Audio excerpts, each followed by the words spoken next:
Well, let's get this going because it is recorded for people that come late. I want to thank everybody for coming. I am Travis Keys. I am chairman of APA New York. I am being joined by my good friend and fellow board member, Jeremy Lips. Jeremy, how you doing today? I'm doing well. Fantastic. Doing very well. Good.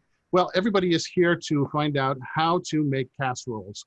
So today we're going to learn. No, I'm just kidding. It's photographer and rep, and the synergy that brings them together. Everybody's into cooking now because it's the only way to escape from watching politics. But Traci and Shelly, how are you today? I'm great. Yeah, good. So let's start with Traci. Give us a little background about yourself. Sure. I am the founder of Poppy Creative Agency, based in the Bay Area and now on the East Coast as well, coming from Maine right now. And we have been in business for 11 years. And before that, I was an art director and a producer in the home furnishing arena mostly. And so I now own Poppy Creative, and we have a number of different artists. And we're here with Shelly Waldman, who's one of our artists to watch that we rep.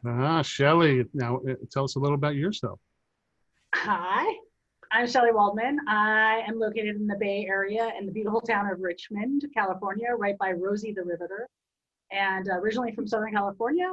My background's actually in professional sports. I worked in marketing and community relations for the Lakers and the Galaxy and Warriors and Angels and USA Rugby, and then I moved into collegiate sports and college sports, and then moved into finance for over a decade with Citibank, reading over 800 grants a year.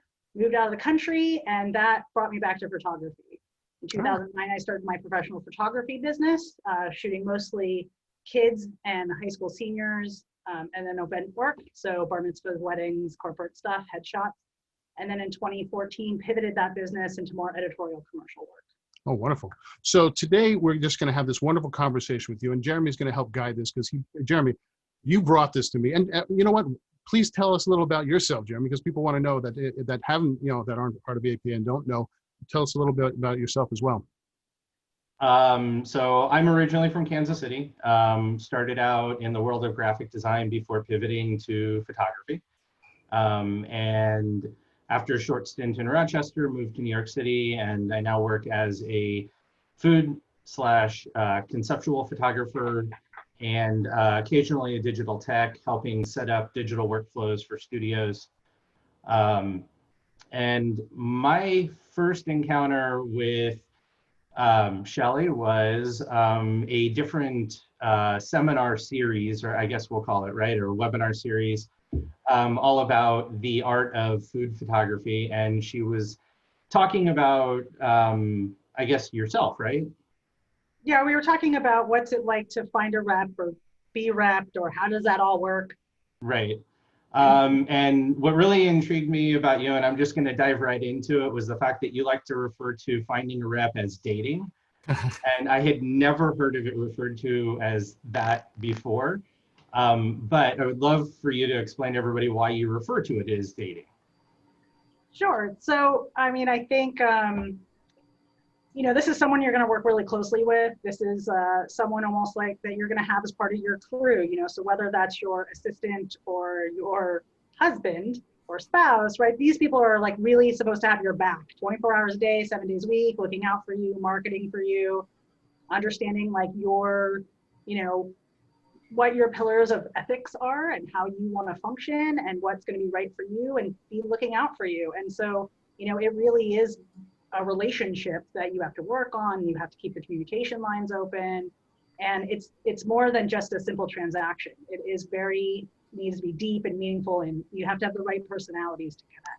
Yeah. Right. And just quickly, Jeremy, before we dive too deep, I just want to let everybody know that's attending that there is a Q&A panel, and do not use the chat panel, but use the Q&A panel for questions, because we will be fielding those. I will be watching out for the questions, and we will be answering questions, and our panel is happy to answer, but I'm going to let the conversation kind of go into where it needs to go, and please use the Q&A panel. Guys, carry on.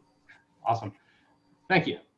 So the first, I guess, myth that I kind of had in mind that I wanted to really dispel was the idea that, someone thinks they're ready for a rep, they just go out and talk to someone and voila, you're signed with a rep. And in order to do that, I would love to hear from you guys. how long it took from the time that you guys really met to build the relationship to the point where you wanted, Traci, you wanted to take a chance and sign her, on as one of your photographers. And I would just love to know that right off the bat. Okay. Well, I think we talked about the timeline earlier today, so we could remind ourselves.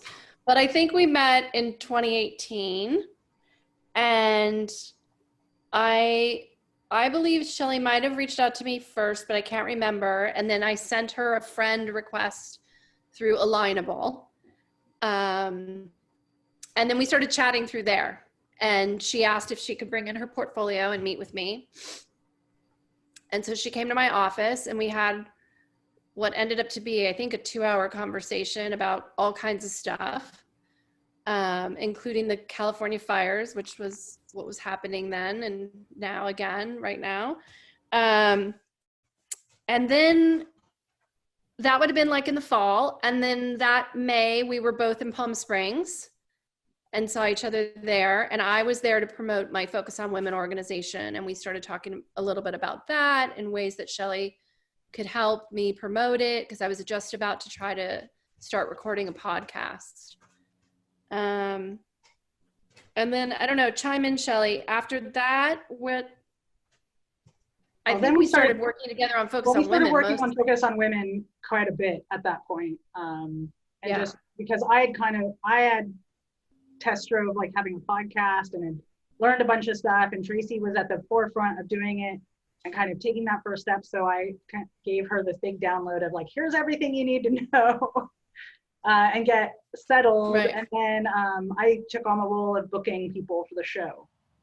So then Traci and I were in conversation the whole time, and then finding an editor.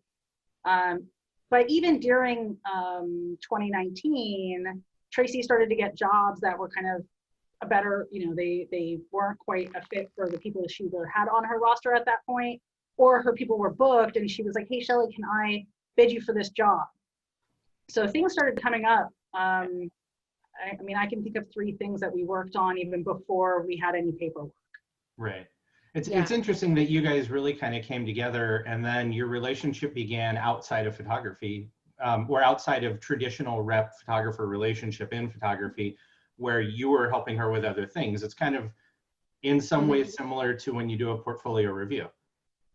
And right. That, you're there to show your work, but you're really there to see if you guys are going to mesh and if you would work well together with whoever it is that you're meeting with. Right. And I think at the time that Shelly and I started or met each other was right around the time I was trying to come up with another way to market my agency.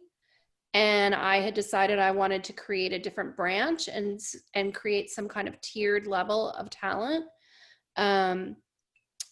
And not, and give people an opportunity to see what it's like to be repped without really being roped into repping them completely yet. And that's how, I started that program, Artist to Watch, and had some artists already, and was waiting, to see where they were going to go before I could take on Shelly to that was my next step, was to be able to bring her over there. Right. And Shelly, at what point in your journey as a photographer did you decide that you were ready personally to seek out the possibility of having a rep, or did you, I kind of knew about it ahead of time. I had a friend mentor in LA who was helping me make that transition from like shooting the friends and family or whatever, the consumer stuff to the commercial stuff. And she's the one that was like, go have all these meetings and like seek out, people and portfolio reviews. And I had met with a few reps kind of early on, and I was like, I don't think I'm ready for that. Now I have a background in finance, and so numbers and me, we get along really well. And so I don't get too scared about, putting a bid together or what's the numbers going to look like, or asking friends. And thankfully, like I have a good network of photographers I've been able to lean on to say like, well, how would you bid this? Or am I forgetting something? Or asking questions, or finding a strategist, or finding somebody like Traci who could actually do a one-off bid for me. But it wasn't until I really was having trouble like opening doors in my own backyard in San Francisco. Like I could go to LA and get meetings, and I could go to New York and get meetings, but I really couldn't get meetings here. And then that's where I started, thinking about, it would be great to have somebody local who has a lot of relationships here. And then that led me to Traci. Gotcha. Okay. I guess in general, Traci, at what point do you feel like someone may be ready to find a rep? Because I feel like people put together a portfolio and immediately want to start finding a rep. And Right. from what I know, that may not be the correct course of action. But I'm also curious if it's kind of changed, because things have changed quite a bit in the last, like, probably 5 or 6 years. Right. Well, I think it depends on the rep too. Like, there's reps like myself or Mary Dale who we tend to, we're okay. We look at everybody's stuff that comes through our inbox. And if we see potential in someone, quite honestly, it doesn't matter to me really how much experience necessarily they have. If I feel like it's someone I can really mentor and help grow, who's going to be a benefit to the agency as well, I'm happy to foster that kind of a relationship. Right. So I think you have to, I think some other reps might say, hopefully you've had one professional shoot, Right. hopefully you've, worked with a few people. I mean, I do background questions, like tell me what assistants you work with, and tell me what other photographers you've assisted for, or, I think those things are important to have for sure. Just to jump in very quickly, what do you feel that people come to you with expectations of what you do versus what actually a rep does for photographers? Can you explain that a little bit so people have a good understanding of what they're really getting out of a rep? Well, my agency's always been focused on a collaborative, kind of cooperative type of approach. And it was built on a relationship I had as an art director with a photographer who then needed help marketing. And I created a collective of a stylist, myself, an art director, a producer, and a photographer. And that's how our agency was built. And we farmed ourselves out as a team. And we still have that as a basis, which is a little bit different than some of the other reps. So we still do a lot of production for our photographers. We put together teams of people when we can, and, pitch a whole crew for jobs, or we pitch you individually. So does your database then include people like assistants and digital techs and stuff like that, since you're also doing some of the production side of it? I don't technically rep them, but we definitely have a crew of people that we continually work. Yes, digital techs, merch coordinators, producers. Yeah. But you wouldn't find that's not traditionally a traditional rep role, is it? I don't think so. I mean, maybe. No, Sounds more like a production house role than a rep role. Yeah, I think a traditional rep role, or from what I've heard from other people who have different reps, or even, from friends who are reps like Andrea Stern, she's constantly saying, like, you do too much. Like, I would never. All I know, that. after you just said that, you sound like an awesome rep. Yeah, Traci's like a hybrid between a producer and a rep. Yeah. I mean, I think it depends, it's my passion. I have a graphic design background. I do almost all of our own design work. I do a lot of stuff. I do treatments for them. I do pitch decks, but I like to do that. Out of curiosity, since you're kind of playing the role of a producer as well, do you have a line item that goes to the client that's charged as a producer fee that then goes to you? Depends on the project. It truly depends on the project. If I'm actually going to be on set producing, absolutely. Yes. If I'm just doing behind the scenes and it's minimal, no, truthfully, that's always been part of our pitch to the client, is if you hire the team, the production is included. Right. We did get one question from one of our attendees that talked about when you were bringing in people, like not to fully sign them, but to get that kind of tiered approach. And how did that work for you and the photographer? How did that, is that something you're still doing? Is it something that that worked well for you? Yeah. What are the tiers as well? Yeah. I guess tiered in being that it's an art, Shelly's a prime example. Shelly was someone that I connected with, whose work I loved, who I saw potential in, and I knew I was getting certain things that I was turning away, and I don't like to say no to people. So I would rather have a bigger roster to pull from, but I personally, as one person, can't rep, 25 people. So So you know, Artist to Watch is sort of my little area where I work as a consultant. It's a 6-month program typically, and we agree, you know, we sign an agreement that anything within those 6 months that we book together, it's just like a rep situation. It gets billed through the agency, and we help you through, we work with you just like we would if you were one of our, you know, main artists. That's the tier level. Yeah.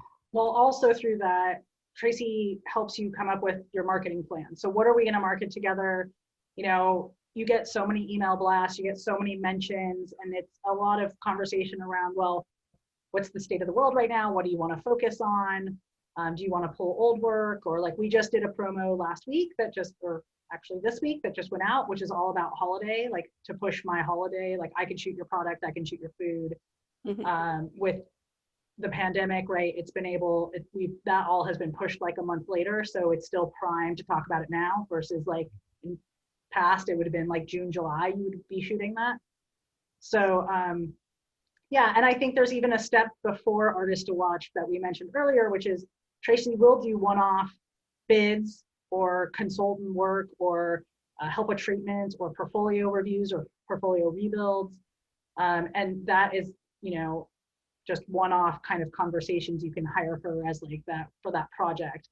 And then the next step I would say is your Artist to Watch, where you're really working with her. You know, you're kind of checking in every week. She's kind of saying like, hey, did you do that thing that we talked about? Did you send those emails to those people? Did you build that list? And then the next tier up from that would be full representation. So that's what you just said is a great lead into what would be my next misconception that people have. And I would love to hear from you, Shelly, about how much time, energy, and money you spend advertising yourself and promoting yourself, because I think there's a huge misconception that once you get a rep, you don't have to do any of that because your rep will do it all for you. Oh, no. The hamster wheel of marketing yourself never stops, no matter who's on your side, no matter if you have a VA or a rep. I easily spend over $10,000 a year on marketing. And that could be doing portfolio reviews, that could be advertising in various source books, that could be, you know, money to Traci, that might be promos, that's flying around the country, making my own appointments. So yeah, it never ends. In this year, given COVID, have you still spent around $10,000? How are you advertising yourself this year, given the situation where people may not even be in an office? So instead of flying around everywhere, I mean, I'm still spending money on portfolio reviews. They're just digital now. Yeah. I was still in a source book that I'm probably not renewing. So I mean, my money will be less because I'm not traveling. So all that travel expense is back in my pocket. But I'm still doing e-promos a lot. I'm still doing individual emails to people that are like on my hot list that I really want to stay in front of. And Traci and I have done some targeted hyper-targeted marketing to certain niche stuff within lifestyle or food. Gotcha. Okay. We have a couple of questions related to, let's see. Well, I guess a couple of questions for you, Traci. What are the most difficult aspects of your job at Poppy Creative and why? Did you say difficult aspects? The most difficult aspects of your job. Oh gosh. Besides AB5. Right. AB5, top of mind. Wow. I think the difficult aspect is I handle an extreme amount of personalities. So staying calm through all of those creative panic attacks. I become everyone's therapist as well as rep. So I take on a lot of that. So that's been a big learning curve for me, quite honestly. And, you know, just like everyone else, it's about like work-life balance and learning boundaries, because it's easy to get very entangled with your artist and rep, you know, just like besides the dating, it is a relationship. I know everything about their personal life. You know, there's a lot that gets wrapped up together that you have to learn to separate. Right. Yeah. And then Did you have something, Travis? Yeah, just before we get to the question, Okay. when you sort of your guys' relationship, say take the first year, where are you at, when you first kind of really sit down? Are you sitting and looking at each other's work and coming up with a game plan? How does that year progress and your style together change? And I'm sure it's different from photographer to photographer, but do you have certain methods that you do? Like, all right, for month one, we're going to do this, and month 1 through 6, this, and 12 through, like, what is your kind of plan and the way you deal with each photographer? Well, the marketing plan really came because I do that with all of my artists at the beginning of every year. We have a new marketing plan. And truthfully, we try to plan out as much as we can, but as you know, things change and weird shit can happen in the world suddenly. So you could shift it, which is why I talk to my artists. I mean, some of them I talk to every week. Some of them at minimum every week, every 2 weeks. Because it's a changing target all the time. Yeah, I mean, I guess we map out in the day. I mean, it's changed again this year, but in the day it was about what needs to be refreshed, what are you going to test on, then what emailer is going to go out, what printed piece is going to go out, who's going to follow up after which, who's going to which portfolio, who's setting up for Palm Springs. I mean, we really try to. Yeah. In the beginning months of the relationship, are you really trying to work with like where they want to be and where you see them to be, and how to, like, what are the, like, well, I see you doing this, or like, it's like, how much is that back and forth going? And like, I mean, you must have a vision for them. Like, and even if they are like, well, I think I should be shooting this, and you're like, no, you really need to be shooting this. How much does that go on? A lot. I think that in the beginning we sit down and I really try to get a sense of what they want from me first. What do you want to work on? What are the things you've had trouble working on your own? And then we could focus on those. We talk about a client list, like who are your dream clients and what kind of list are you working from right now? And how's your follow-up on that list? And I try to, talk about maybe condensing that a little bit and not, really be more focused. And follow through is a big one for most photographers. How good is your follow through? And then, like Shelly said, holding them accountable. And that's the weekly check-in of like making sure they're doing it. And then there is guidance, it depends on each artist truly, but there is guidance in terms of, testing and what should you test. And if this is who your dream client is, then why are you shooting that? There's those conversations too.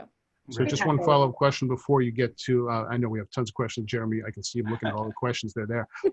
So Shelly, what were your expectations when you went in and kind of sat down and said, well, I'm going to actually get a rep. I'm going to sit down with you. We're doing it. What was sort of the way you thought it was going to go, and it actually went? Was it sort of everything you expected and more? Or was it kind of like a relearning tool? What was it like for you? I kind of went in with no expectation.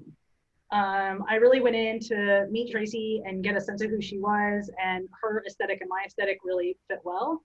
I know she's about like the California vibe, and that's kind of what I shoot. And so when we sat down, it was, I said to her, you've been working in this industry in California for a long time, and my biggest struggle is to get in these doors. Do you have any advice for me? I mean, I really went seeking advice, not seeking a rep. And and she had some ideas of, places I hadn't thought of or people I didn't know to even, I didn't know what I didn't know. And all of a sudden she's like, do you know all this stuff? And I was like, I didn't know I was supposed to know that stuff. So I think, I kind of just went in with like, teach me, being very open to ideas and, her expertise and where, what she did best. And then we crafted, once we finally got to the point of working together, we sat down and looked at a big list of agencies, and it was kind of like, well, who's on like the top of that list? Right. And I set a goal for us in December. I really wanted to have 5 meetings in December. And even though our contract really didn't like kick in until January, and we did it. We met with 5 in San Francisco, and it was really fun and weird and kind of a crazy day, the people we met with.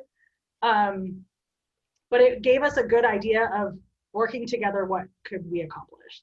Oh, and then 2 months later, 3 months later, it was all different. But yeah, so we'll get to the all different in a second because we have like 5 questions. So course. two of them are kind of the same, and they kind of are more for, I guess, Traci. But Shelly, you can answer this as well. And that is, at what point is someone ready to seek out representation? Like, you know, what point in your career, or is there, it used to be there, you know, the myth, I guess, was that someone had to have $100,000 in billings a year in order for a rep to even look at them. And I know that that's kind of not really true, especially these days, but like, at what point is someone ready to seek out your services? I think when you're ready to partner with somebody on and have that kind of support, have someone else that you can throw ideas at, have someone else who can pitch your money portion of it for you, and be ready to sort of explore that kind of a relationship, then you're ready. I mean, yes, you should have a couple clients. It'd be nice. You know, I definitely can't say that I, you know, don't ask that I don't ask how much you make. I do ask how many return clients you've had.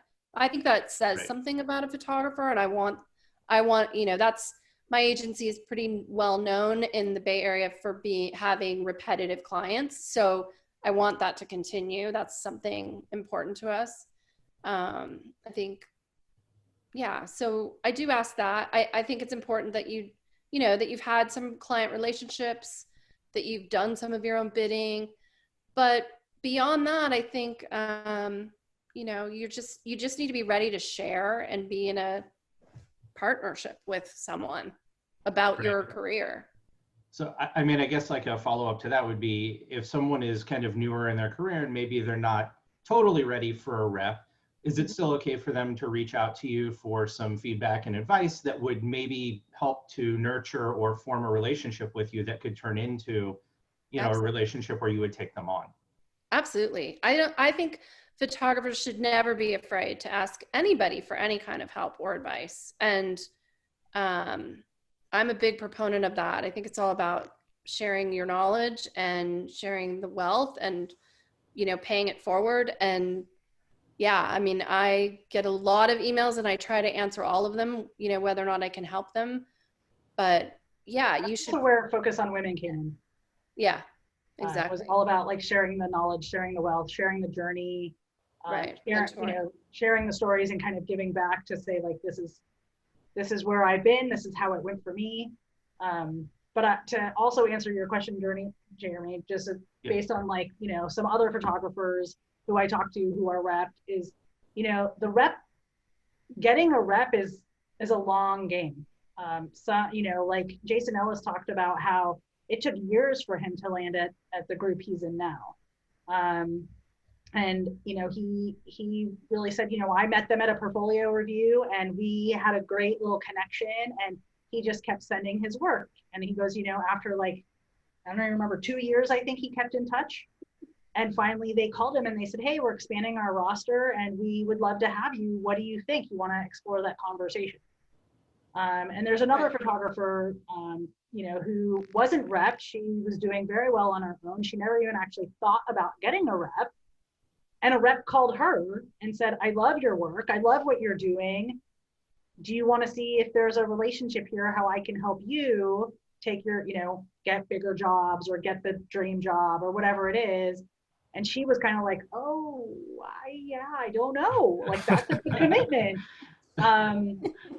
So I think the rep relationship really happens in a number of different ways. I think a big part of it is like knowing what they rep, right? So getting a sense of who the rep is and what's on their roster. Like if someone shoots like luxury cars, like high-end advertising, that's not right for Traci.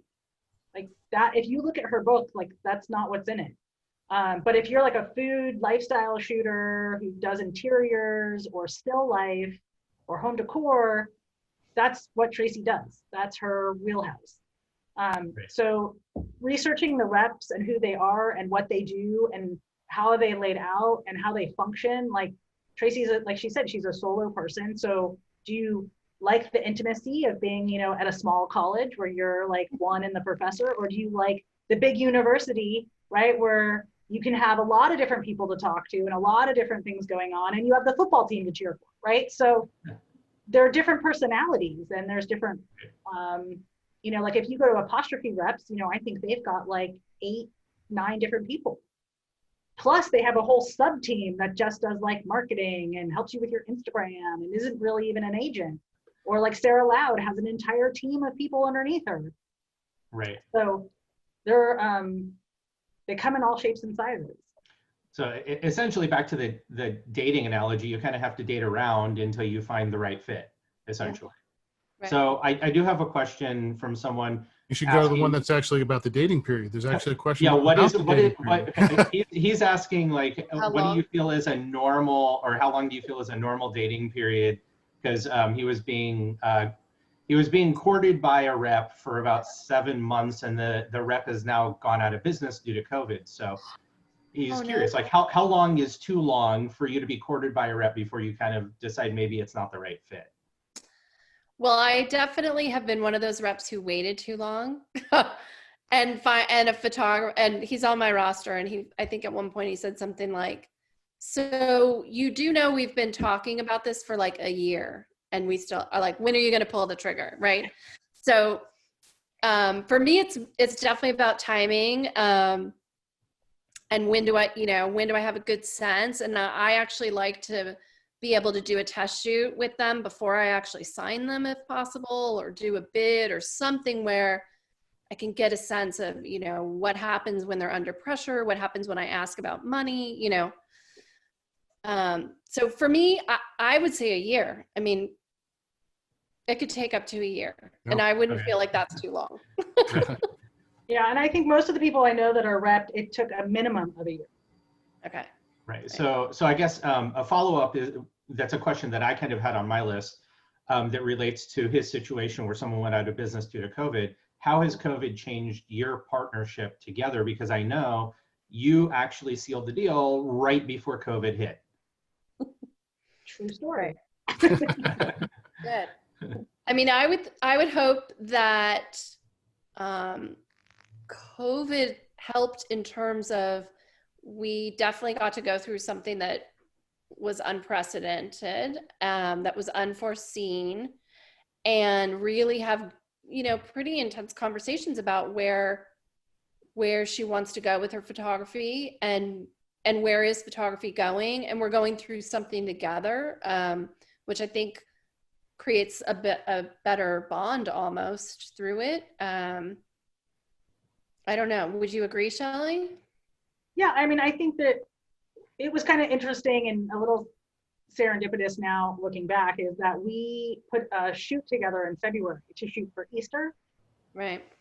And we did all of this stuff, and we had a really great time, and we rolled the photos out, and then literally like weeks later we're in lockdown, and we're like, do we even post those photos? Do we so, and then I mean, I will say the nice thing is that, you know, to Traci's point, like, you have people to talk about, and with all these webinars and seminars and new information flying at you daily, you have more people to help you like wade through all of that information. Like, she'd be like, oh, did you get on so-and-so's webinar? And I'm like, no, but I got on this one, and this is what I learned. And then she's like, I got on this one, and this is what I learned.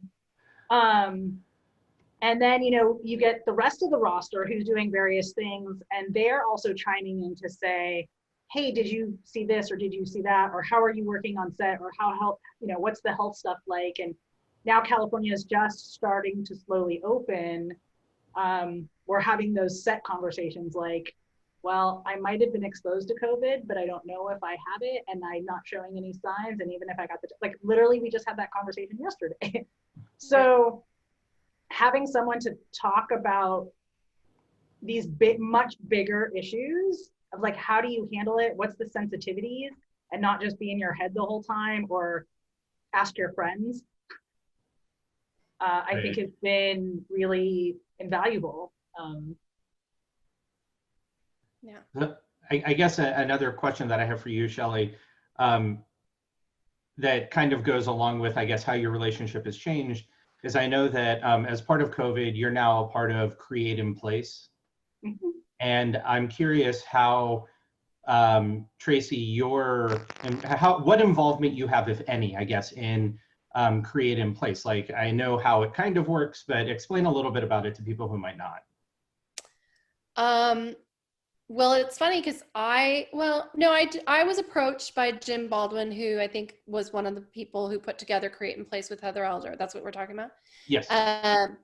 And so, saying, do you have any artists that, either live with kids or have a great house that they could shoot in, like, what are they doing to Create in Place? And I mean, it came out pretty early in the game, or at least for me, because I really hadn't gotten there yet.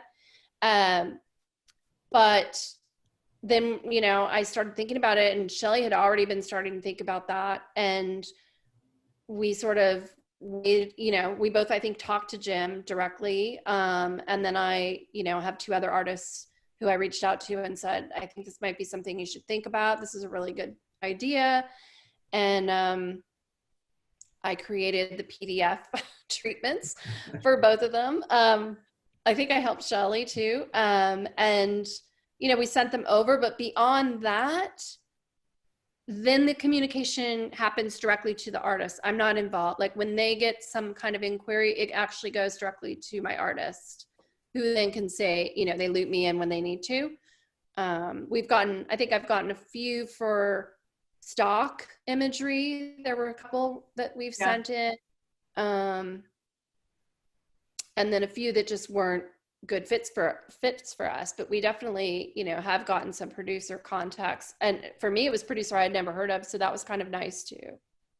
Right. And so Shelly, have you gotten any actual jobs from it? Or, I mean, I saw you had a really long promo for it. It was like email promo that had basically everything that you were capable of doing. Right. Right. And that's actually what it is. So Jim had this idea because he's a location scout, and he was like, what do I do during COVID? I can't go look at locations. Right. And so this was an idea that he had, and he ended up finding Heather, and Heather was like, oh, well, let's do this thing. But they actually had like some criteria that you put together for your PDF. And in that criteria was like, who are you? What do you like? What's your style of shooting? What do you have access to? And there was another photographer in LA who had done one, she's also a food shooter, and her husband does motion. And I actually used her PDF as kind of a guide to how to make mine, which is why, like, I mean, if you go to my website, you go to my blog, you could actually see my whole Create in Place promo for those that are interested, shellywaldman.com. And, but yeah, that's how come there's like 8 or 9 slides. Because I needed to show like this is stuff I've actually shot in place. And the funny thing is, like, to Traci's thing, like they ask about talent, like who do you have access to? And because it was pretty early on, I hadn't already, I basically made my own little like casting list now for families that are comfortable shooting with me. But then it was literally my 2 cats and my husband. So they're my cast, they're on my list. And then I showed like props that I already have and surfaces I already have. And I am fortunate that I live in a complex that has gardens and ponds and stuff that if I'm doing still life, I can go out and shoot. No one's going to bother me. And my husband's on the board. So even if they wanted to bother me, he's going to stand up for me. So that's how Create in Place came about. And if I've gotten jobs, I've gotten asked to submit stuff.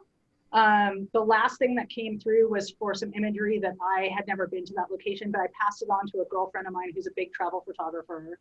And I just found out 2 days ago that they did select her photo, and it's going to be licensed for some national parks pamphlet. Awesome. Nice. So there was one question that someone had for you, Shelly. When you actually took from going from unrepped to repped, they wanted to know what were some most significant changes that you kind of experienced in and even in the way you operated, or that you experienced. Biggest changes. Well, I talked to Traci a lot. I don't know. I mean, I still do a lot of my own marketing. I still do the smaller bids that really make no sense to go through Traci, but I might tell her about them, or share like, hey, I had this person come through. I'm not quite sure how to like package this together. But there's been some other like bigger stuff that we are, trying to tackle or try to like break into, or like, who is this company and who are they working for? And this is as far as I got. Can you help? So is it more, you reach out as sort of like as a team member when you need them, or is it like, did it change the way you operate in general? I mean, it's like, I think someone really kind of wants to know, once you get that rep, like, or is it something that anytime you get something big, are you going to call them? And is like, Yes. how often are you kind of like, it's anything you just, if it's just to Yeah. bounce ideas, or, Right. you get an I think email or.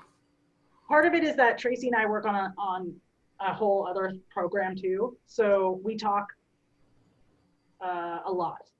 We talk several times a week because we talk about the podcast and Focus on Women. And then usually that conversation goes to like, hey, did you follow up on these things for your photography? So there's this like kind of blended conversation happening all of the time.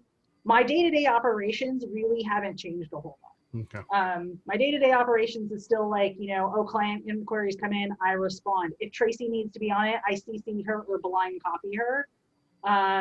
If something really interesting happens or some new contact pops up, or for instance, like I had portfolio reviews this summer, I made sure she knew, here's everybody I met with. Here was the really good ones. Here was the ones that are kind of an outlier. And then because of my own personality and the pay it forward, I'm like, hey, I met with this person and they'd be great for this artist that's on your roster. So,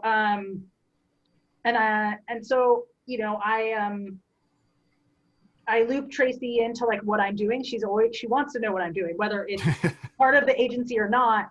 She wants to know, like, I was just down in San Diego and I found this amazing hard seltzer company, and I was like, oh, they're so cool. I shot their cans, and she's like, okay, well, where's the photos? Let's get those out there. I'm constantly shooting new content, and she knows very well that I have a ton of content that never sees the light of day because I never get around to posting it. So I have Traci to be my reminder of like, update your website, update this, put this out there. One of my Achilles heel is consistency, because I get so excited about everything else that I'm like, I want to do this thing and I want to do that. And then she's like, did you follow up with that guy from 2 weeks ago? And I'm like, oh, did I? So I think that's really where my operation piece has changed, is I have someone reminding me like, hey, remember to go back and talk to that person. Or it's been 4 weeks since we talked to that guy we sent the bid to. Let's go remind him.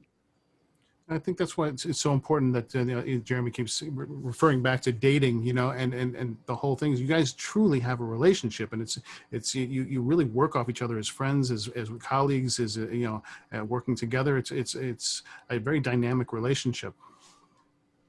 Yeah, I mean, it helps that our moral compasses align in the same way. Yeah.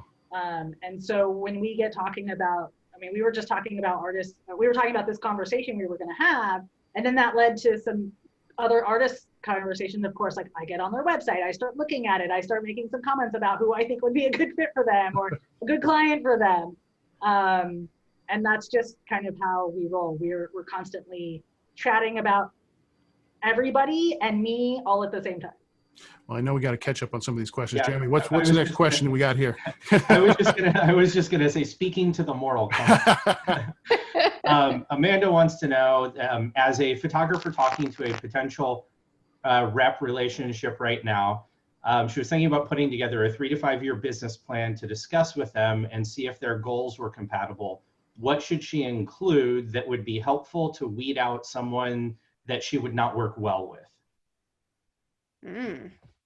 Well, I can think of one scenario. I'm already impressed that she's doing a 3 to 5 year plan. I got a 3 to 5 day plan. Yeah. That's great. I'm with you, Travis.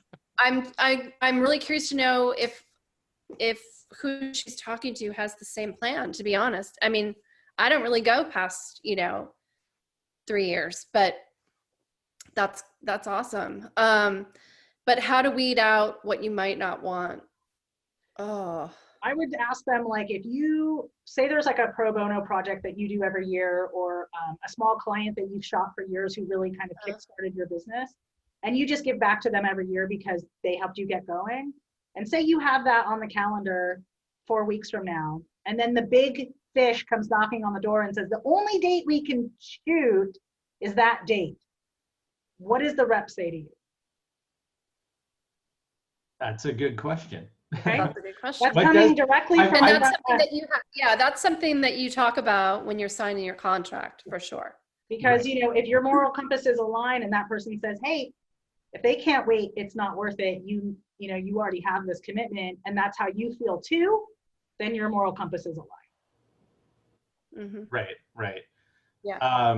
So then, I guess for Tracy, someone wants to know, and I'm assuming this person has a rep already, and they're shopping, they want to shop around for a different rep, but reps want a severance. So how do you go about speaking to different reps if your rep's gonna want some sort of something to cut ties, it sounds like?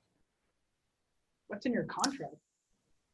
Well, it should be in your contract. I mean, I think it's fine to talk. Well, you didn't hear that from me, but it's fine to talk to other reps. I mean, I think that happens all the time. Quite Yeah, very honestly. progressive. I've had Hey, artists. You're at a poached from- networking event, turn around and walk away. Right. I definitely, you know, I've had a rep poach an artist that I had signed. But you definitely have to be upfront with that new person that you're talking to about what your termination policy entails, for sure. Because it's going to come up. You've signed a contract. It's going to come up. Right. Well, I mean, it has to come up before you sign a contract with someone new else. one.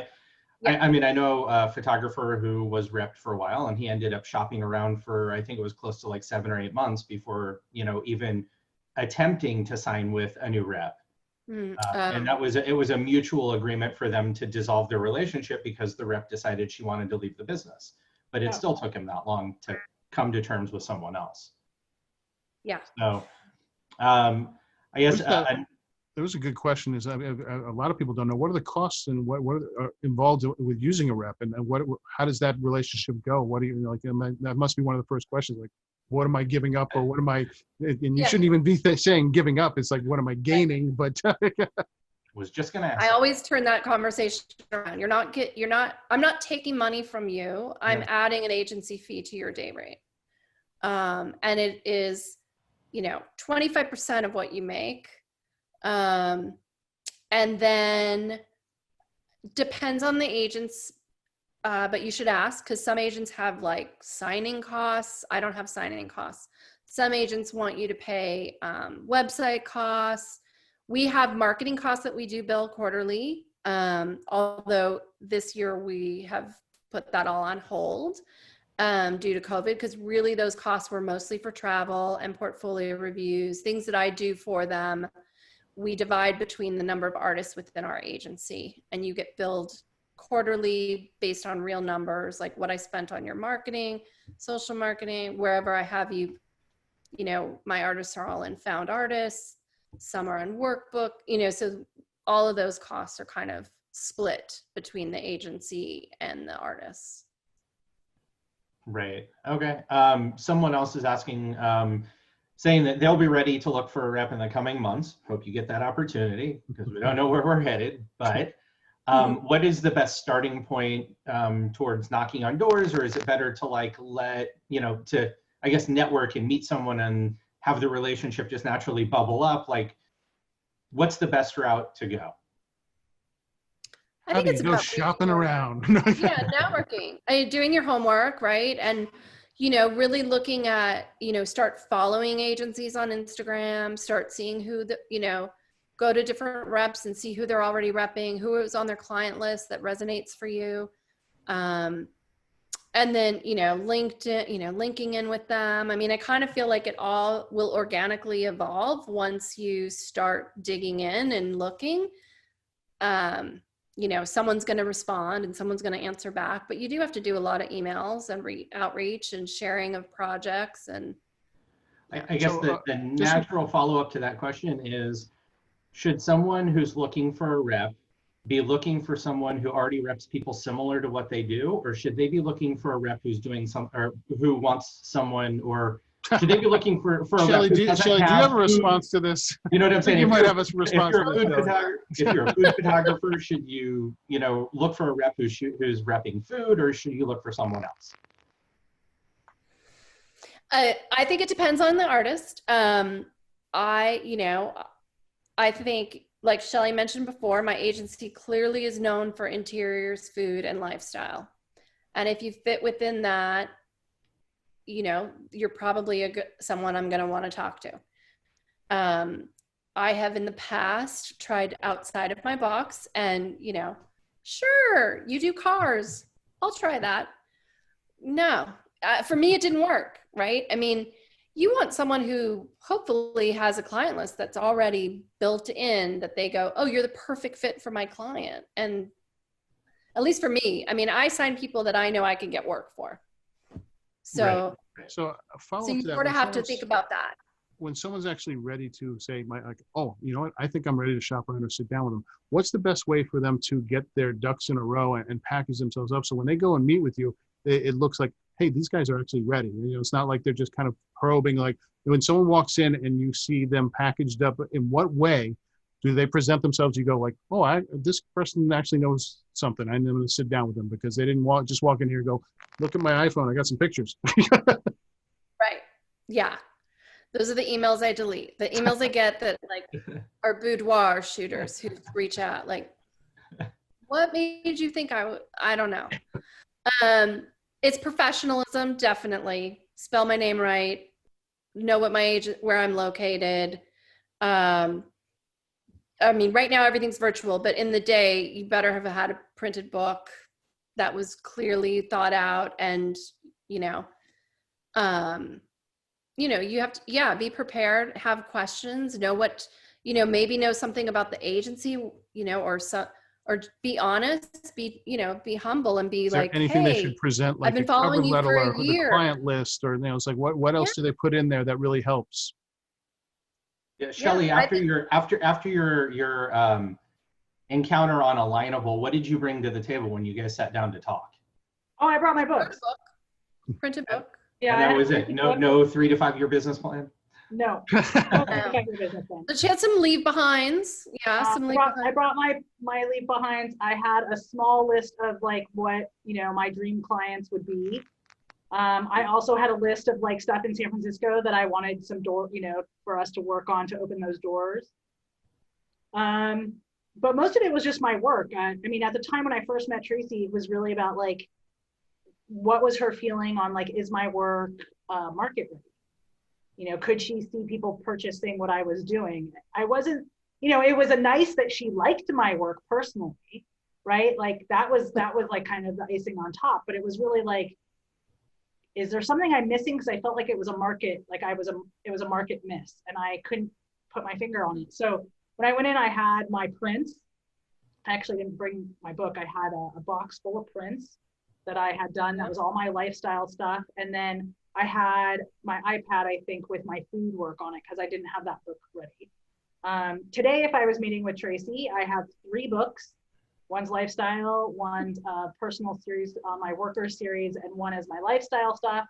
And she would see all of that work, and she would see my current, like, here's who I'm gunning for right now. Is any of that personal work, or is that all more professional work that you've done? All 3 books are a mix of personal and paid. So you don't really separate the two out. Your personal is similar to your professional stuff. Yeah. And then I do have a whole personal series book that's just, it's called Kids in Vans. It's the shoes, not the vehicle. And that is a whole personal series that I do. And I have a separate book that I made a while ago and now needs to be updated because I have new work for it. But that is all personal work. And if people want to see more personal work, then I just send them to that. Right. You could totally expand that project to Kids in Vans and Vans. I could do Kids in Vans and Vans. I now do kids in vans that are not necessarily kids, but actually kids. Okay. So, Traci, someone wants to know, what are the common denominators that you have found among the photographers that you rep that you would describe as successful? Like, are there specific traits that you find are similar in everybody that you have on your roster? Yes.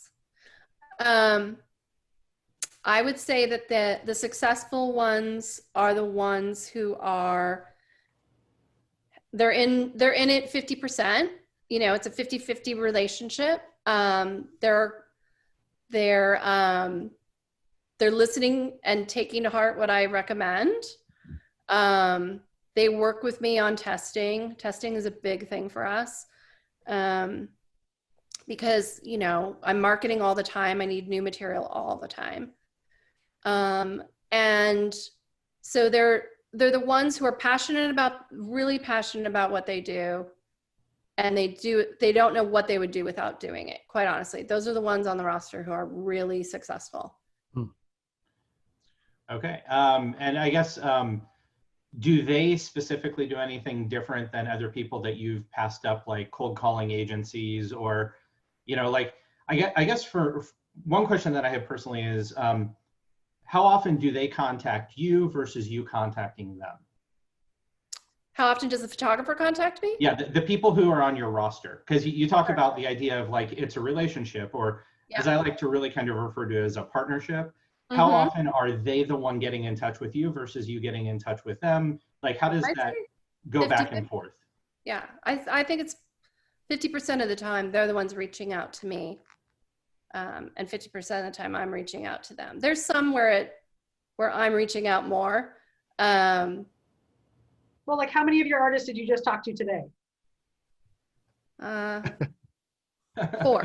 Yeah. 4 out of, Including or not including it, Shelly? well, Shelly's in that count. But 4. Yeah, I mean, especially, and if they're shooting, you know, most of them call me right after the shoot ends or the next morning, you know, how'd it go, you know, for the download, for the, you know, all the stuff they couldn't say on set, they call me. Right. But aside from that, when there's no shoot going on and Yeah, they're really just working on stuff, you know, it's, you know, I'm just curious if, you know, they're spending a lot of time. Well, I think with COVID, really for me was kind of an insight to the ones who needed just time to they just weren't ready to talk, you know, for a month, you know, for a good month. I think one of them I did not talk to. And it was just sort of, you know, everyone dealt with that differently and had different family stuff going on and kids at home suddenly. And so I try to be really mindful about outreach, right, you know, in March and April, and really give them their space to sort of, I'm here and I'm ready when you are to talk about it or make suggestions. And I sent a few emails with webinars, you know, to maybe go and check out. If you're up to it, you should, you know, be with your community right now, you know, those kind of things. But I really didn't push them for a few months. Gotcha. And I'm assuming that now that we're like 6 months, 7 months into this, you're pushing a little bit harder. Oh yeah, now they're all calling me at the same time. Where are you? What are you doing? What are we doing next? What can I do next? Yeah.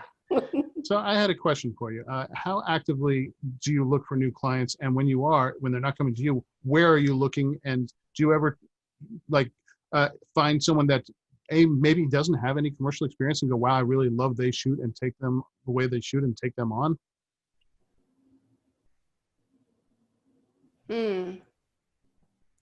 Where am I looking for new artists, new talent? Yeah, for you personally, where do you find yourself looking, and how often do you look, and do you ever take on someone that's like, wow, I really like they shot, you know, the way they shoot, and I take a chance on them?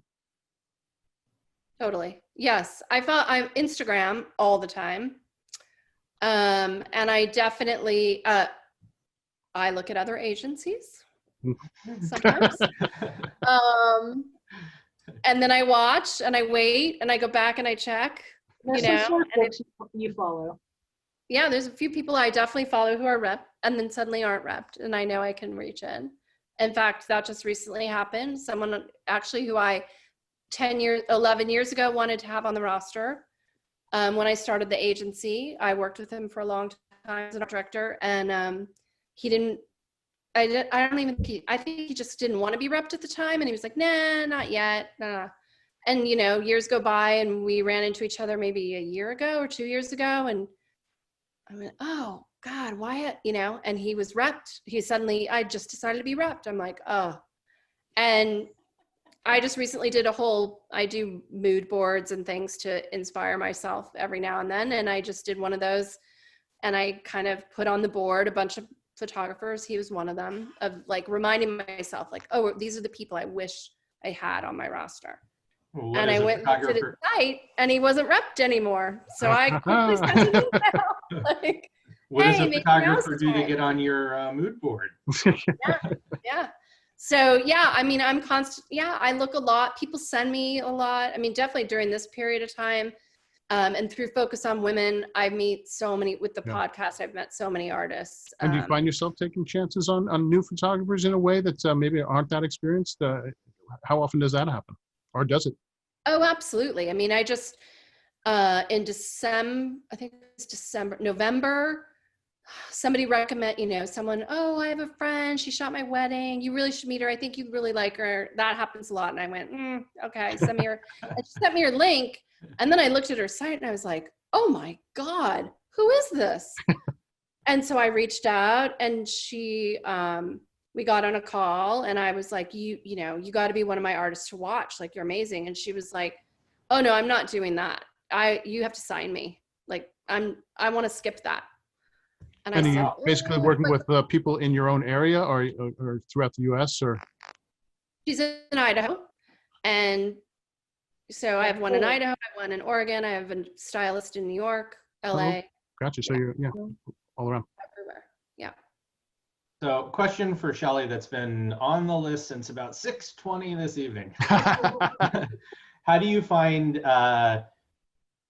digital portfolio reviews as far as value versus face-to-face? Are you finding them better, worse, the same? Yeah, in this new age of digital. I will say, I give them 2 thumbs up. I think one is, I find people are way more relaxed. Right. I'm actually way more relaxed, right? Like I mean, I know when I would truck my stuff around, and like I said, I have 3 books now, and I bring an iPad to show motion. So, I've got all this stuff, and I have to remember to leave behind for them. And I usually do these little silly gifts. And so it's like, okay, how many people am I meeting with? How many people do I think I'm going to see? How many extras do I? And I'm like, I'm bringing around like an extra suitcase of stuff. And I'm usually drenched in sweat by the time I get there, right? And you're like, do I smell?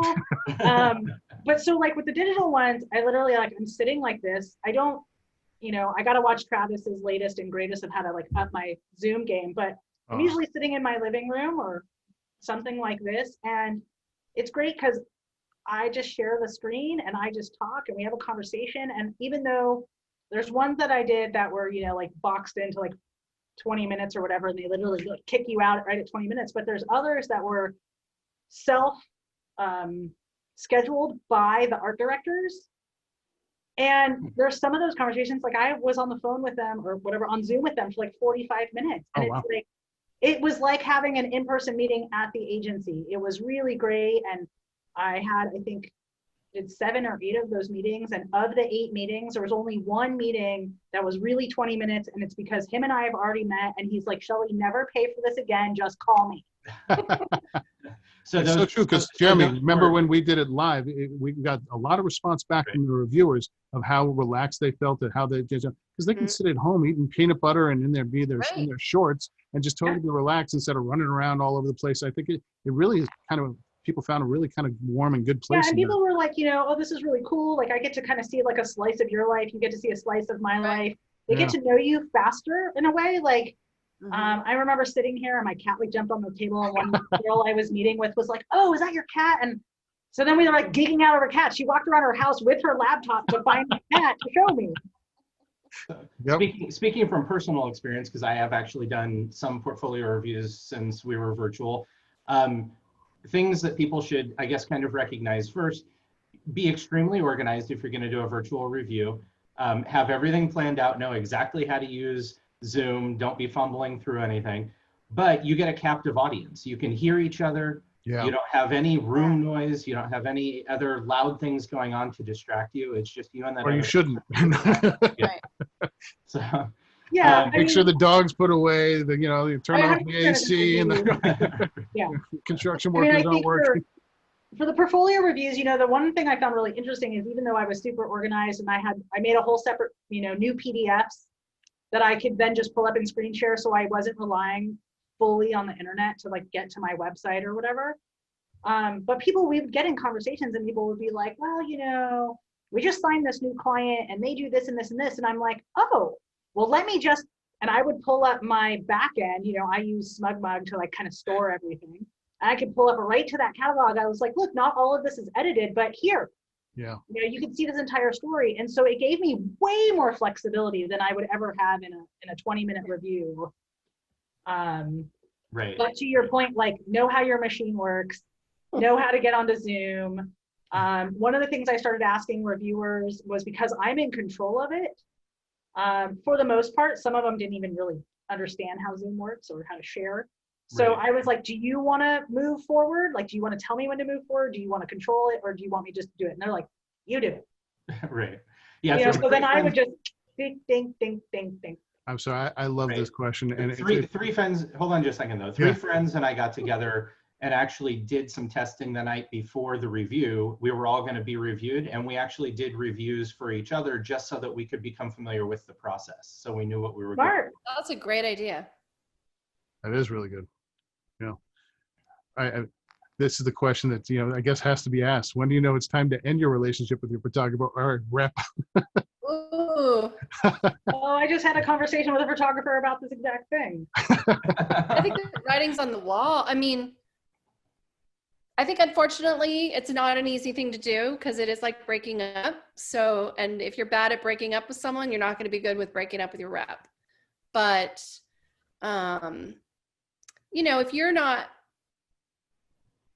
if you're not satisfied, if you feel like you're not being respected, if you feel like you're not getting the work you should be getting, if you feel like you've had the conversation though about that with the rep too, because I feel like that's really important. You need to have that conversation with them. Like, I'm not getting what I need from you. And I've said that now however many times. So maybe that's when it's time to move on. But definitely try to have that conversation with them. So the person who was asking about severance before wants us to ask the question again, and I'm not exactly sure what that means, because you guys were saying it should be in the contract that you've signed with your current rep.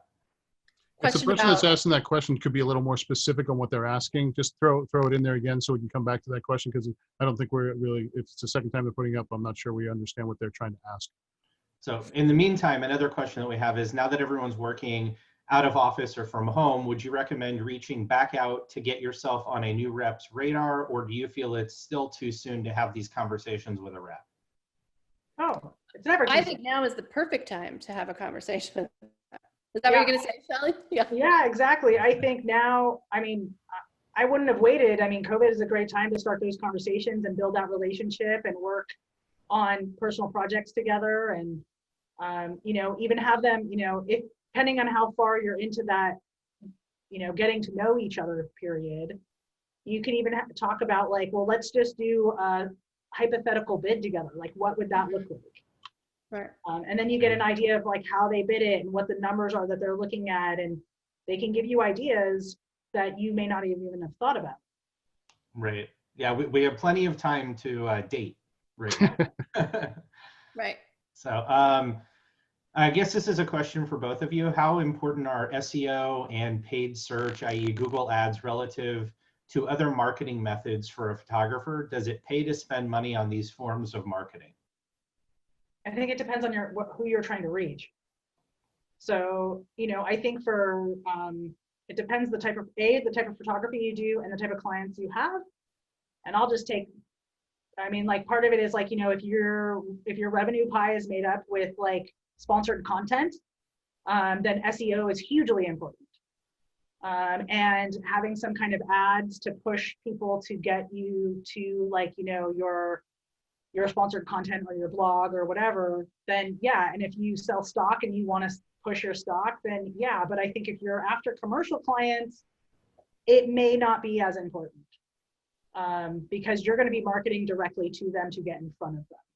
So I guess a follow-up is, do you do any paid advertising like via Facebook or Instagram or, any of those types of advertising? Obviously, we know you do promos and emails and stuff like that. No. Well, there you not go. for my photography. Like for my membership, I will be coming up here very soon. And I recommend it to other people that I consult and coach, but for my own photography, no. That's why I have Traci. I pay Traci to market for me. She's Right. like my paid SEO. And we don't really, I mean, I used to in the beginning, I used to boost our Facebook posts. I used to pay for that. But I don't use Facebook much anymore. And I've never done it on Instagram. No. When you did it, did you find that it helped or hindered or none of the above? I mean, I find that a lot of times people skip over things when it says promoted or sponsored, stuff like that. Yeah, I don't remember it helping. I don't remember it really adding on, to be the honest. only ads I've If actually it really worked, you wouldn't have given it up. I would have remembered. Right. Yeah, I don't Right. think it really did anything. Right. Okay, Yeah, the retargeting ads actually, I mean, I do have a friend that runs a lot of Facebook ads for his work. And he does a lot of the retargeting stuff. And it has helped his business, but he doesn't have a rep. And so that's one of the things that he doesn't do a lot of portfolio reviews, paid portfolio reviews, I should say. And he doesn't have a rep, and he has a very thriving business. And when he wanted to pivot into more video content and being more of a DP, he was like, okay, well, I can create that content, and then I can just basically put ads out there to drive people to that content. And so he was doing actually LinkedIn ads, which is one place that I've actually started to explore. So you are doing LinkedIn ads? Not yet. Not yet. Okay. But you're looking at I haven't put any money behind it because LinkedIn ads run very differently. It's a very different way. Yeah. I'm a person that I'm like, I kind of want to understand 80% of it before I jump in, where I have other friends that are like, just throw some money at it. Go do it. Right. So I wanted to ask a quick question here, and both of you fielded from obviously from photographer side and rep side. What if someone's new? What are reasonable expectations to have from your photographer, or B your rep, that you're not asking too little from them or not asking too much from them, that you can have a a reasonable understanding how the relationship should work and what should be happening in that relationship. Traci, I'll let you go first. Expectations, I guess. Especially now, everything is much slower in an expectation. So coming in knowing, this is going to take, it used to take a year to launch an artist. It takes 2 years to launch an artist, to really get traction. Right. Yeah. And then I guess really, we totally try to set all the expectations up front of that, as part of the negotiation. It's sort of like, you're going to sign a year minimum contract because I know it's going to take me just a year to get you out there. And then, and then it's going to take you, it could take you another year before we find you that, your first client, depending on what clients you already have. So yeah, I'm pretty transparent, and I like to say that right from the get-go and try to be really open, and here's what I think I can do, and you tell me what you can do, and here's what I expect of you, and it's pretty laid out. It's in all the paperwork for sure. So, and just to follow up, as a rep, what are you expecting from those photographers? Well, so we're expecting that they are going to represent the agency in the same way that I would represent it, and have the same kind of moral compass, have the same respect, which is why I like to do a shoot with them prior so I can see them in action or talk to someone who shot with them. And then, we're expecting reciprocity. I want Reciprocation? 50, yeah, reciprocation. I want that whole synergy to be there. And, I give, 110%, and I hope that that's what they're going to get back to me. And and I want them to be transparent. And if they feel there is something that's not working, I'm all for, saying it right away and having that conversation. And, I expect that. I expect them to be professional. I expect them to be, respectful, and I expect that, this is what they, this is what they love, and that this is what they, are making a living on. And, that's really important to me. And, the only way I'm a good rep is because I've got a passion for what they're doing. and I've seen something in their work, or I wouldn't have taken them on. So Okay, so I have a follow-up to our severance question. Oh, It says, I've almost signed with 2 reps and both wanted severance based on the previous 12 months billing, 1 month of severance for each year of service, which would add up to $50,000 plus. Then she says, or he says, say we work together 3 years, billing at 200,000, 12 months divided would be a net of 16,600 per month. For 3 months, that would be 50K or over. So how does someone handle, I guess, a breakup with a rep if that's kind of the situation that they're in? I would have never signed the contract in the first place. yeah, I mean, I don't do my severance that way. Yeah. I know big reps do that. Bigger, Awesome. organizations have that set up. I mean, when I have a termination, it's, it's, I only do 6 months, and it's for anything that I've already, that's already on the calendar and it's going to bill through me, and B, if it's not already in the calendar, but it's a client that we, got together for 6 months after you leave me, I still make my commission off of it. But any new clients going forward are the other rep. Free game, right? Okay. Yeah. Right. I also would say that, just remember, like, it's a contract, and contracts aren't necessarily like locked in. You can negotiate. If you don't like the terms, then ask about the terms. Right. Right, Make because sure because maybe they want out to, I mean, who knows, right? Maybe I don't know. I used to do a year's termination, and quite honestly, when some artists leave, I don't want to have another year of right. here's $20, you go. It's like if you get a divorce, some Right. states make you be separated for a so year. they might be feeling the same way, where it's like, you know what, you like Shelly said, you could probably negotiate a flat fee or something to try to get out. Right. Okay, so then other questions that we have about 3 more. One person wants to know, what about remarketing ads? Not really sure what that means. Remarketing, like retargeting ads? It says remarketing, as in Doing marketing it again, maybe? Someone must be a little more specific. He says, yeah, same thing. Follow up a little bit on that one, Oh, please. retargeting ads. Maybe. Yeah, I mean, like, you could do retargeting ads, and if again, like, it depends on your business and your goals and who you're trying to reach, if it makes sense. I mean, if your clients are people that you reach out to, like on Facebook, then retargeting ads are great. If there's someone that you are trying to target on LinkedIn, I would say go read all about the LinkedIn ads, because I got to tell you, they're pretty cheap right now because nobody advertises on LinkedIn.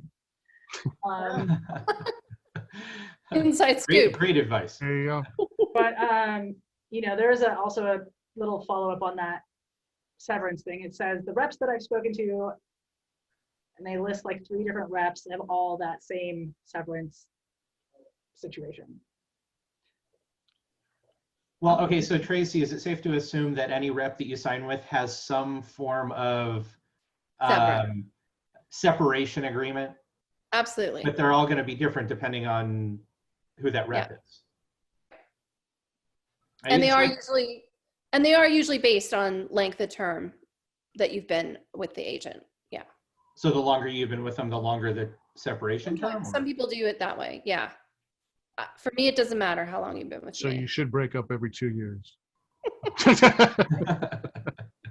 That's just called a fight. Okay, so the person wants us to talk more about that. I'm not sure what else there is to say about that. Is there more to say about?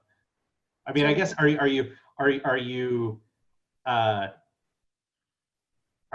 trying to be cautious with, I guess, talking about severance because it's a touchy subject and it's not really something that should. No, I think the problem is if you entered into a contract and you have a severance package there, that you're going to have to deal with that, and that's it's different from person to person. So it's hard for her to speak about your severance negotiation, your contract, because it's not her contract. So you're going to have to deal specifically with negotiating the buyout of your severance because you signed that contract, and only you know what's in that contract, and it is what it is. Either you try to renegotiate it, you stay with it, or you try and break it with a lawyer. There's only your three options.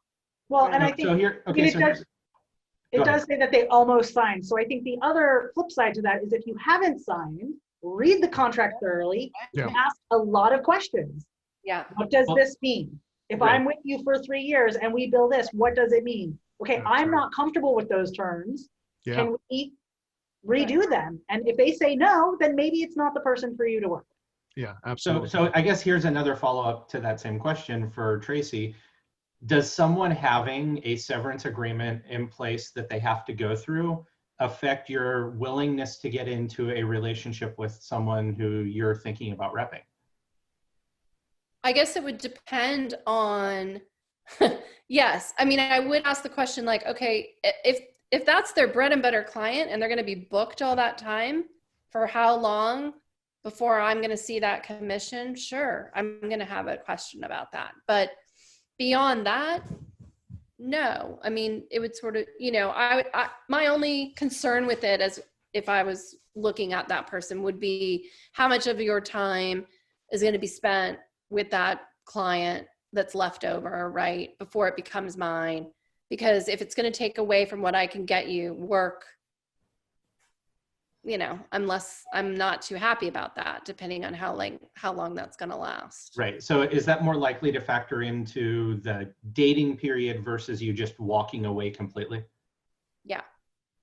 Yeah. I think so. Well, I don't know that I would. I think that also falls into your tiers. Yeah, and it also depends how much work, how much potential, and if there's someone I'm really interested in, not necessarily, There's got to be a way that we could probably work through it. Right.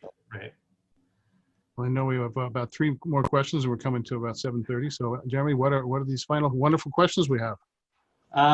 So Shelly, someone wants to know, where do you find your lifestyle and kid models for personal work? Do you work with agencies, acting agencies, or are these just friends, kids you find down the block? All of the above. So for kids, I actually have built a really great relationship with a modeling agency here in San Francisco, one in Portland and one in LA. So depending on where I am on the West Coast. And then a lot of the agents have sister agencies across the states. So if I'm shooting in New York, they'll put me in touch with their sister agency. So that's been really great. But I also just honestly, I have a big network of photographer friends who all have kids, and I will post in my Facebook boards and say hey, I'm looking for kids, for my kids and bands project. I actually posted in a couple of my photography boards and said, hey, I'm looking for people who have kids who are willing to do a shoot. I do ask them to sign a model release, and now I also give an option to sign a stock release if they choose to sign the stock release. They get a few free photos from me as a thank you. My latest, and then what else do I do? I also have a bunch of families that I used to shoot years ago who I'm still shooting today, 10 years later. And so their kids I can shoot, or they'll say hey, or if I'm in LA, I'll shoot my niece and nephew and their friends. And they love that. They get to play dress up and do whatever I ask them. And most of my stuff is, run around the block, or let's do sidewalk chalk, or jump in the pool, or whatever. So most kids are into that. So benefit to lifestyle photography is you're not really looking for the modelly type that's going to pose for every shot. That's not necessarily true. Well, you are looking for a certain. You just want them to look like they're being lifestyle. You want them to look like they're kids who are kids, and there are some kids who I like kids that have all emotional ranges. Right, one minute they could be crying, and the next minute they're laughing, spraying you in the face with water. So I like it all. There's some people who don't. There's some people who really want the reserved, quiet kid. And so I would say, that's when going to a modeling agency, you can be really specific about the personality, their traits. I did a shoot where I really, really wanted highly athletic like tweens, like 12-year-olds. And so I went to my modeling agency and I said, I'm looking for 4 girls. I want them to be highly with gymnastic backgrounds, and I want them to be diverse. And so I got the package and I was like, I want this one, this one, this one, and this one. And they came and they were phenomenal. I could have them jump off trampolines, and they, we had a great time, and I fully styled them. So it wasn't just like whatever they had. Right. Did you pay for those models, or were they new models who needed more work for their portfolio going forward? They were fresh faces, but because I have an ongoing relationship with the modeling agency, I have access to anybody that's willing to test. Right. But I think like in the beginning, like, yeah, you're going to have to go with fresh faces, people who are newer. And I have shot some kids who are like, it's their first shoot with me, and they're really, kind of, they can be hard. And if you're not a kid shooter, and it can be even harder. Yeah, my most recent shoot with people was with kids, and I used friends' kids, and I have to say they were perfect. Oh. Yeah, I think if you have kids in your world, like I don't have kids of my own, but I have a lot of kids in my world through friends and family. I think that's really where to start. If you don't have a relationship, like I remember the first time I called a modeling agency and I talk about how I didn't know what to say on the phone, and I literally hung up like 4 times before I figured out what to say after asking a friend and recording her saying it.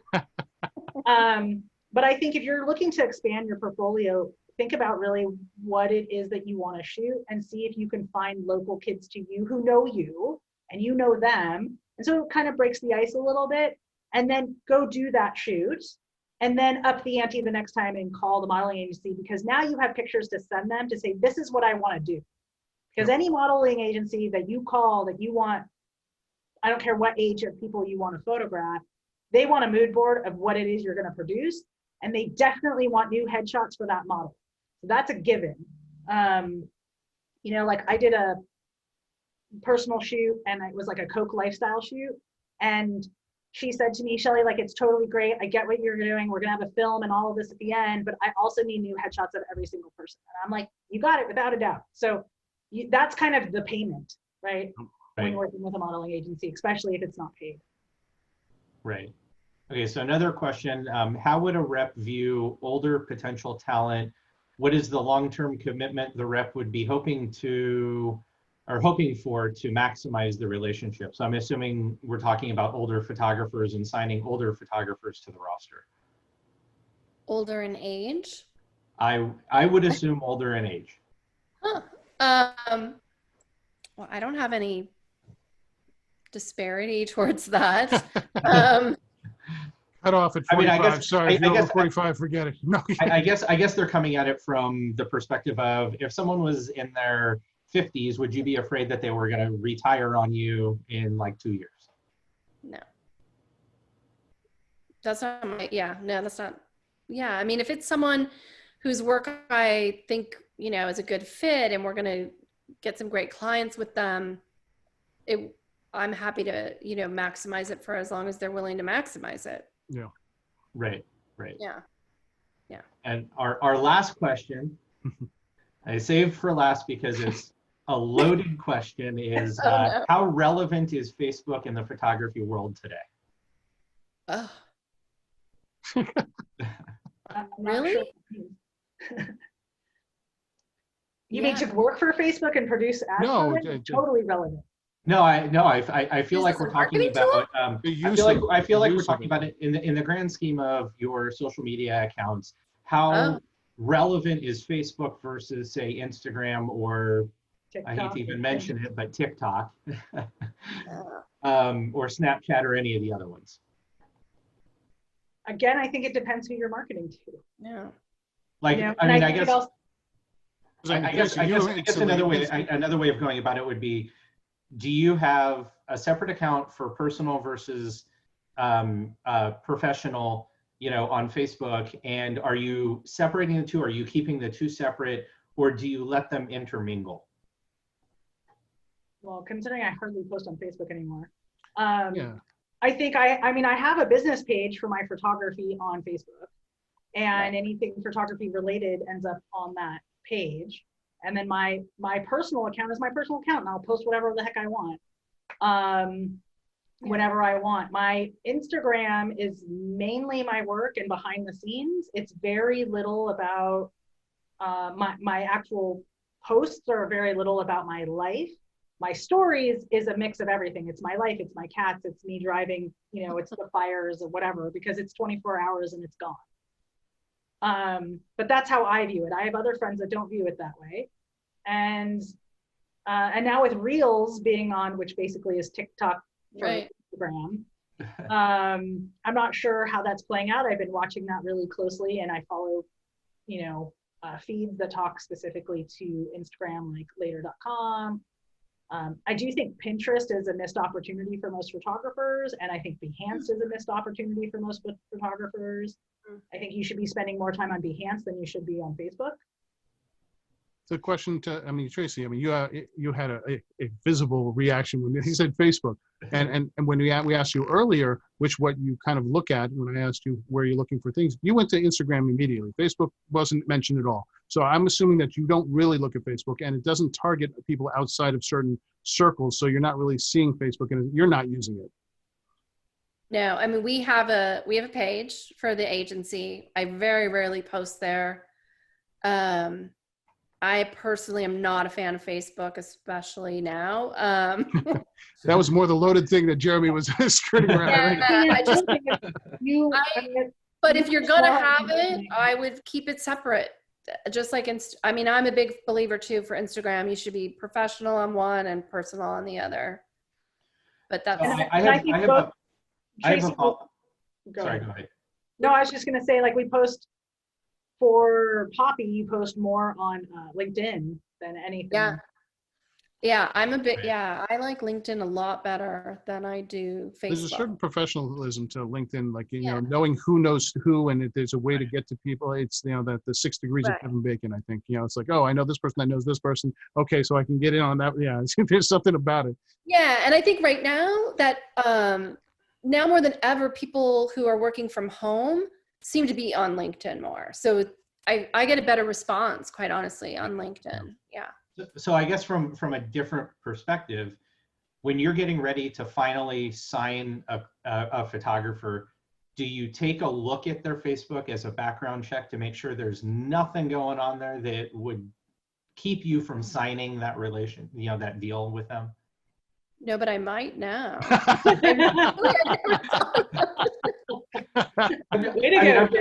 I asked that question mainly because I know that when people go to find a full-time job, you know, one of their background checks is they look at your Facebook. They want to know if there's something out there or something that you are putting out there that doesn't match or align with the values of the company.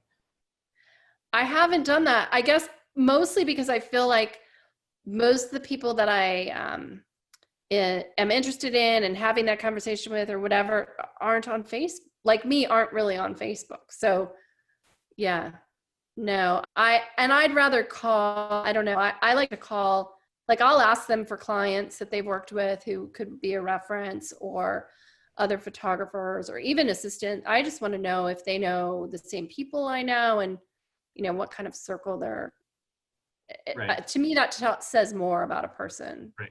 And LinkedIn is actually great for that because you get to see who you have mutually in common that are business contacts. Right. Yeah. So, well, I think that brings us towards the end of all this, and I know there's one last question that came in here that I think you guys should answer. That was there was a canceled Women's in Focus event earlier this year. Will that happen, or how is it going to happen, or how's it going to continue? Wow, that's a really good question. You know, unfortunately, that workshop really was something I felt needed to be done in person. We were supposed to have a workshop for helping people come up with their next personal test shoot.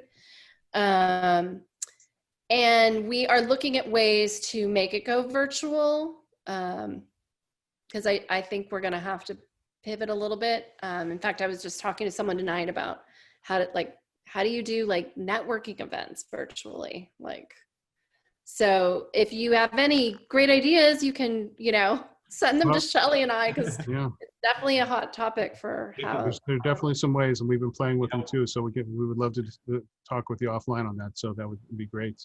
Yeah. Yeah, it's Uh, definitely a conversation that we all should probably have, because Yeah. you know we've learned a lot in the last like 7 months about what you can and can't do, what you should Yeah. and shouldn't do, what's easy, what's not easy. Yeah. So We'd Yeah. definitely like to share with that what we've learned with that. So on a personal note, a couple years ago, I first became associated or found out about Poppy Creative because APA and Poppy Creative did a joint party during Photo Expo.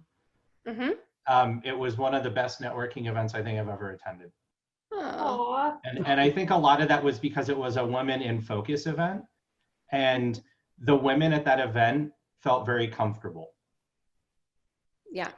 I'm gonna steal a final question that I've been using in a lot of different things that I've used for my open talks, that I use for World Photography Days, and I want to ask each one of you to answer this question in the most personal sense to you. What is photography to you?